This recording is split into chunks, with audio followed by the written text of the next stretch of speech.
Hello mga kahalaman!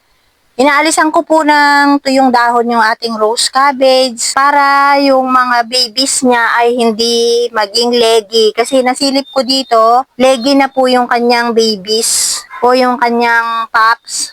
Kaya inaalisan ko po ng mga tuyong dahon sa ilalim para po makasagap ng sikat ng araw yung mga tumutubong babies sa ilalim. Marami na tayo natanggal na kapag hindi po naiinitan ang mga babies, magiging leggy siya.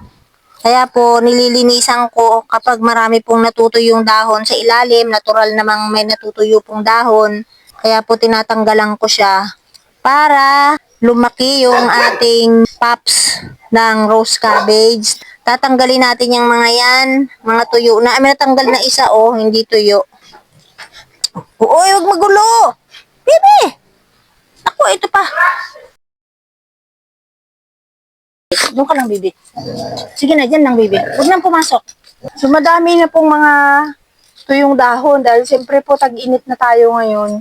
So, marami siyang mga tuyong dahon sa ilalim. Nagkakaroon na po ng mga siwang bawat pagitan ng ating mga rose cabbage. Dahil sa natanggal na natin yung mga tuyong dahon. O, nakita ko may mga babies na siya. Kaya kailangan tanggalin natin yung mga tuyo. O, para mainitan naman po yung ating mga pups dyan sa ilalim. O, ang daming mga tuyo. Kanina, nahila ko yung isang pups kasi ang lago nila, ang lalaki. Hindi ko nakita, nasipit ko po yung isang pups, sayang. Air drying ko na lang para tanim ko ulit dito, isiksik ko dito sa pinanggalingan niya. Ang dami pong mga tuyo, Yan po yung paraan ko para makasagap ng sikat ng araw yung mga bibis nitong ating rose cabbage. At saka makasagap din ng hangin kasi nasa ilalim sila tapos natatabunan ng maraming dahon. So parang hindi sila nakakahinga.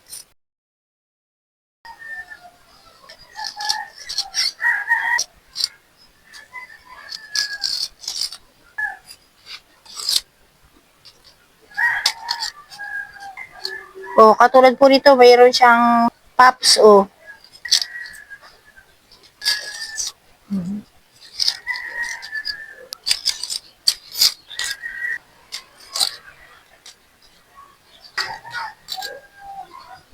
Payat po ng mga pups nila.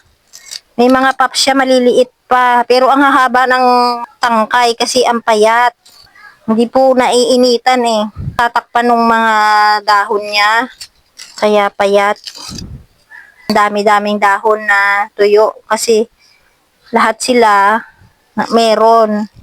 Kaya lang pag ganito po, nagkakamali ako, nasisipit ko yung dahon o kaya yung pups, nahihila ko. Mga ilang pups na ito ang papayat. Ito po may pups, ang payat niyang haba. Yan, kung kita nyo. Ang payat. Pangit. Kaya kailangan tanggalan ko talaga siya ng mga tuyong dahon. Pag nainitan na yan, gaganda na yan. Tataba na rin sila. Ang hahaba ng tangkay na. Imbis na magdahon, yung mga dahon niya ang papayat. Tapos ang haba lang ng tangkay. Humahaba lang siya ng humahaba. King, huwag ka dito, baby. Kung mag-aaway itong dalawa, sumisiksik dito. Yung halaman ko na didisgrasya, andito na naman, Bibi. Wag dito, Bi. King. Wag dito. Pag-away, Bibi, ha. Ayaw lang umalis dito. Nag-aaway kasi siya ng kuya niya, Yun lang po ang aking problema dito. Pag meron akong ginagawa, sumisiksik, ayan na. Nakasiksik na dyan sa baba. Ayaw nang umalis. Nandyan na yung alaga ko, ayaw nang umalis. Kasi nag-aaway siya ng kuya niya. Alisin ko muna itong aking alaga at baka madisgrasya yung ating rose cabbage. Tulad po ng mga yun, kasalanan nilang dalawa yan nung nag-away sila. Nalaglag yan, tumaob yung tasa. Pinalitan ko na po yung tasa. Tapos ngayon, andito na naman sila, nag-aaway na naman. Mga kahalaman, makakahinga na po ng maluwag yung mga babies doon o yung pups sa ilalim. At magkakaroon na rin siya ng sinag ng araw dahil may mga bakante na, may mga butas na po sila. Ayun, makikita nyo may mga butas na yung mga pagitan nila.